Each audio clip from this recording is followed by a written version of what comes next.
জয় মা। কৃপাং কুরু মহাদেবী সুতেষু প্রণতেষু চ চরণাশ্রয় দানেন কৃপাময়ী নমোস্তুতে। স্বামী পূর্ণাত্মানন্দ মহারাজের লেখা চিরন্তনী সারদা নামক গ্রন্থ থেকে আমাদের পাঠ চলছে জীবনী যাঁর বাণী। আজ পঞ্চম দিন পাঠ হচ্ছে। পঞ্চম দিনের এই পাঠ শেষের সঙ্গে সঙ্গে এই অধ্যায়টিও পাঠ সম্পূর্ণ হয়ে যাবে।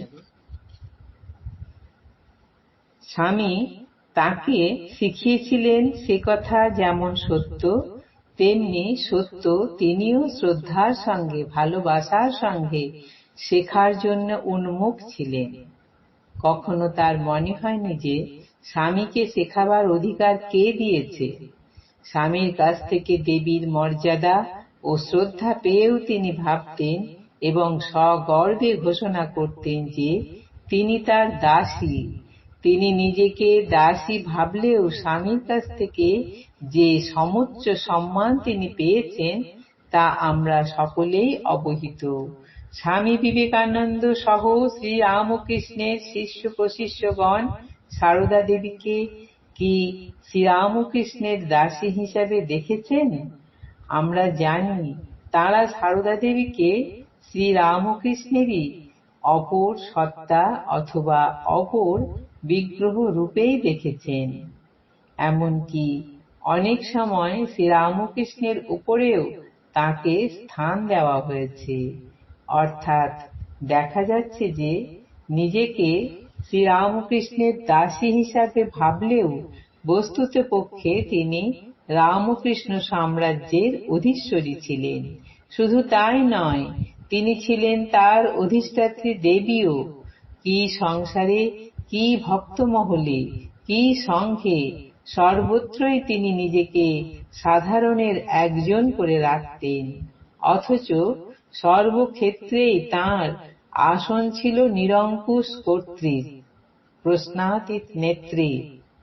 বিনয়, নম্রতা, সহিষ্ণুতা যে দুর্বলতা নয়, বরং সেটিই যে শক্তি এবং শক্তিরও অধিক, তা সারদা দেবীর জীবন ও আচরণ থেকে বারবার প্রমাণিত হয়েছে।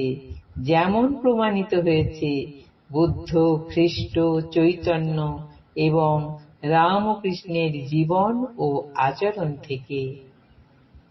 প্রশ্ন উঠতে পারে, স্বামী অথবা অন্য গুরুজনের ইচ্ছার কাছে প্রশ্নবিহীন এই আত্মসমর্পণ কি নারীর নিজ ব্যক্তিসত্তার বিকাশ বিরোধী নয়? কারণ তা তো পক্ষান্তরে পুরুষকে স্বেচ্ছাচারী ও স্বৈরাচারী করে তুলবে। তার উত্তরও দিয়েছেন সারদা দেবী। একবার কোনো ব্যাপারে তাঁর আচরণ শ্রীরামকৃষ্ণের উপদেশের বিরোধী মনে হওয়ায় তাঁকে একজন প্রশ্ন করলে তিনি দ্বিধাহীনভাবে উত্তর দিয়েছিলেন, মানুষ কি সব কথাই মেনে চলতে পারে? আরেকটি ক্ষেত্রে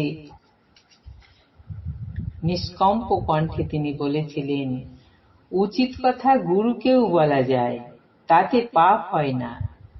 অর্থাৎ সারদা দেবী দেখালেন যে সর্বতোভাবে স্বামী ও গুরুজনদের অনুবর্তিনী থেকেও আপন স্বাধীন চিন্তা ও মর্যাদা রক্ষা করা সম্ভব চিন্তা ও কর্মে আধুনিক হওয়া এবং তা করেই সংসারে শান্তি ও সংহতির বাতাবরণকে ঘনতর করাও সম্ভব।